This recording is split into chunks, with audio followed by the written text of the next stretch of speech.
Blambangan menghadapi tantangan serius dari Kesultanan Demak yang menguasai Pasuruan dan Pajaragan. Kerajaan Gel-Gel dari Bali berusaha merebut Blambangan dari Menak Pangsek, putra Menak Pentor.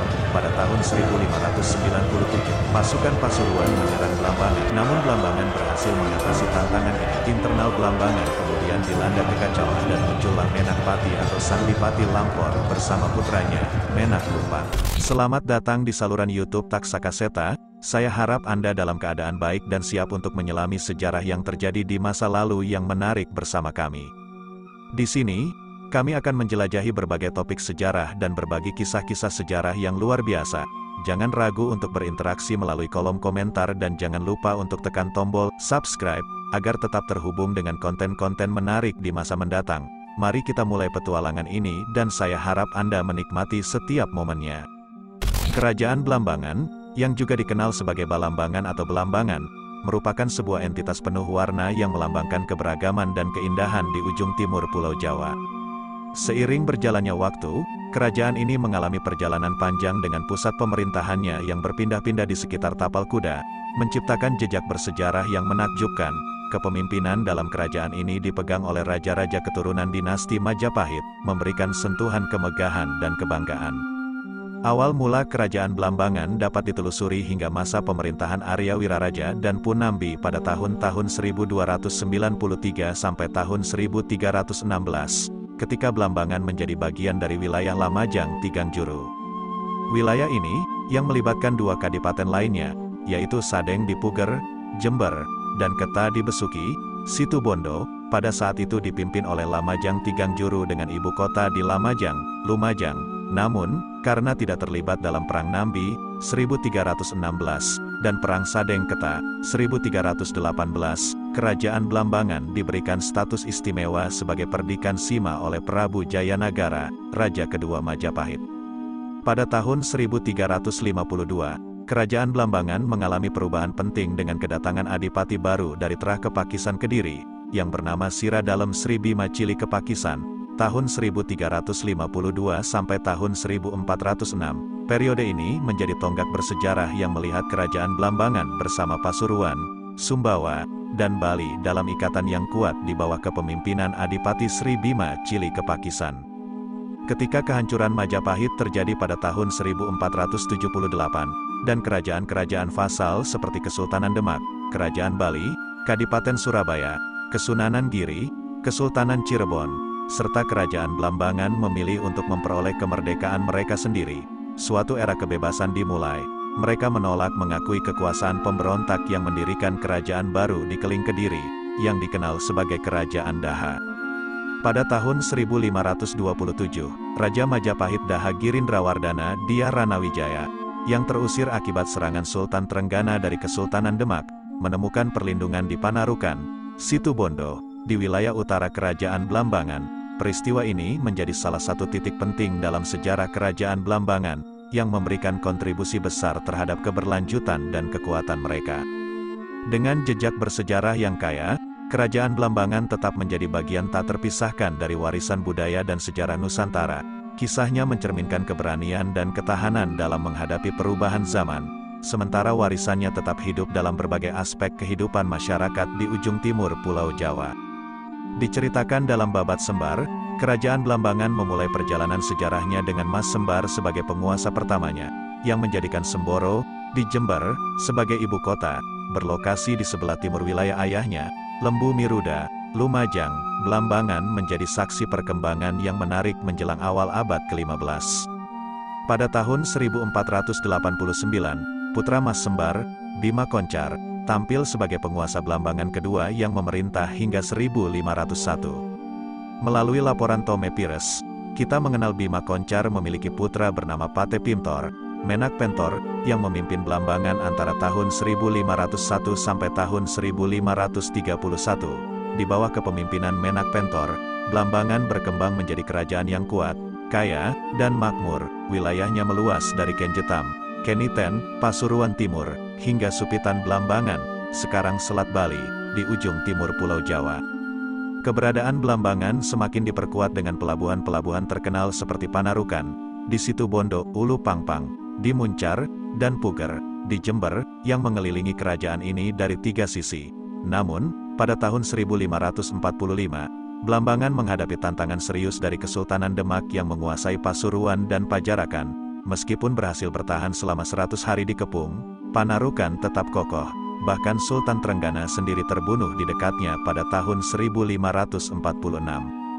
Setelah serangan Demak, Kerajaan Gel-Gel dari Bali berusaha merebut Blambangan dari Menak Pangseng, putra Menak Pentor, pada tahun 1597. Pasukan Pasuruan menyerang Blambangan. Namun Blambangan berhasil mengatasi tantangan ini. Internal Blambangan kemudian dilanda kekacauan, dan muncullah Menak Pati atau Sang Dipati Lampor bersama putranya, Menak Lumpat. Menak Lumpat digantikan oleh putranya, Pangeran Singosari atau Menak Seruyu bergelar Prabu Tawang Alun I pada tahun-tahun 1638 sampai tahun 1639. Kesultanan Mataram menyerang Blambangan, memaksa Tawang Alun I untuk melarikan diri ke timur gunung. Di wilayah Banyuwangi saat ini, pada tahun 1649, Mas Kembar, putra Menak Pintor, naik tahta dengan gelar Pangeran Tawang Alun II, Prabu Tawang Alun II. Setelah Sultan Agung dari Mataram, Tawang Alun II mendeklarasikan kemerdekaan Blambangan di hadapan Sunan Amangkurat Agung pada tahun 1652. Kembali ke Blambangan dengan gelar Susuhunan Macan Putih, Tawang Alun II memimpin Blambangan dalam Perang Trunajaya melawan Mataram. Di bawah pemerintahannya, Blambangan berkembang pesat, menyatukan kekuasaannya dari Banyuwangi hingga Kediri. Kisah Blambangan menjadi cerminan kegigihan dan ketahanan sebuah kerajaan dalam menghadapi berbagai tantangan sepanjang masa, meninggalkan warisan berharga dalam sejarah Nusantara. Saat tirai hidup menjatuhkan diri pada Kangjeng Sunan Tawang Alun II pada tahun 1691, dimulailah babak baru yang penuh intrik dan kegembiraan di Kerajaan Blambangan.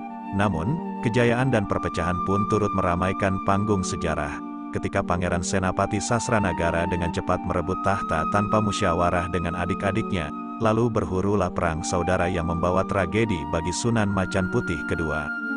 Dalam gelombang huru-hara perang saudara, Pangeran Mas Macanapura, yang juga dikenal sebagai Pangeran Pati pertama, muncul sebagai pemenang setelah menggulingkan Pangeran Pati I berkuasa selama 7 tahun.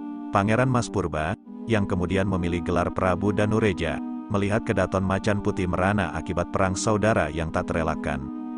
Saat berkuasa, Pangeran Prabu Danureja membawa keanggunan dan kejayaan kepada Kerajaan Blambangan.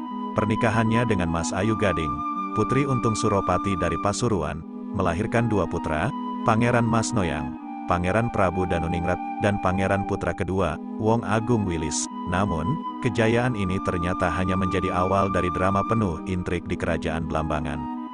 Setelah berakhirnya kepemimpinan Pangeran Prabu Danureja, Pangeran Mas Noyang naik tahta sebagai Pangeran Prabu Danuningrat, memerintah Blambangan dari tahun 1736 hingga 1763. Sementara itu, adiknya yang bernama Pangeran Putra kedua diangkat sebagai patih dengan gelar Pangeran Pati Agung Wilis. Kisah Kerajaan Blambangan memang syarat dengan konflik dan perebutan kekuasaan di antara keturunan Tawang Alun II. Namun, di balik tragedi perang saudara, terukirlah puncak kejayaan dan kekuatan yang membawa pengaruh mendalam terhadap nasib kerajaan ini. Dengan peristiwa-peristiwa ini, Kerajaan Blambangan tetap menjadi bagian yang tak terpisahkan dari perjalanan sejarah Nusantara, menorehkan jejak unik yang kini menjadi bagian tak tergantikan dari memori masa lalu yang kaya. Pada kisaran akhir abad ke-17, Blambangan menjadi saksi dari peristiwa-peristiwa dramatis yang mengguncang fondasi kekuasaannya. Setelah meninggalnya Prabu Danuningrat pada tahun 1763, VOC dengan tegas menyatakan bahwa Blambangan adalah wilayah di bawah kekuasaannya, merujuk pada Perjanjian Ponorogo tahun 1743. Puncak ketegangan tercapai pada tahun 1767 dengan peristiwa tragis Puputan Kaba-Kaba di Ulu Pangpang, yang kemudian diikuti oleh Perang Wilis tahun 1768 yang dipimpin oleh Wong Agung Wilis melawan VOC. VOC dengan tangan dingin membelah Kerajaan Blambangan menjadi 2 bagian, menciptakan Blambangan Barat atau Kanoman yang diperintah oleh Bupati Boneka bernama Mas Weka, berpusat di Puger, di Jember Selatan. Sementara itu, Blambangan Timur atau Kasepuhan dikuasai oleh Bupati Boneka bernama Mas Aneng, Mas Uno, dengan ibu kota di Teluk Pangpang, di Muncar, Banyuwangi. Pasca kekalahan Pangeran Agung Wilis, Muncul Perang Bayu pada tahun-tahun 1771 sampai tahun 1772, yang menjadi babak baru dari perlawanan sengit rakyat Blambangan di bawah komando Pangeran Jagapati melawan pasukan VOC. Namun, setelah kemenangan VOC dan kematian Mas Rempek Jagapati, kekosongan pemerintahan terisi oleh tangan VOC yang menggabungkan Blambangan ke dalam Karesidenan Besuki. Mas Alit diangkat sebagai Bupati kelima Kasepuhan dengan gelar KRT Wiroguno, menjadi yang pertama tinggal di kota Banyuwangi dekat markas dan benteng VOC di Benteng Utrecht. Runtuhnya kerajaan Blambangan memberi dampak besar, khususnya bagi kerajaan-kerajaan di Bali.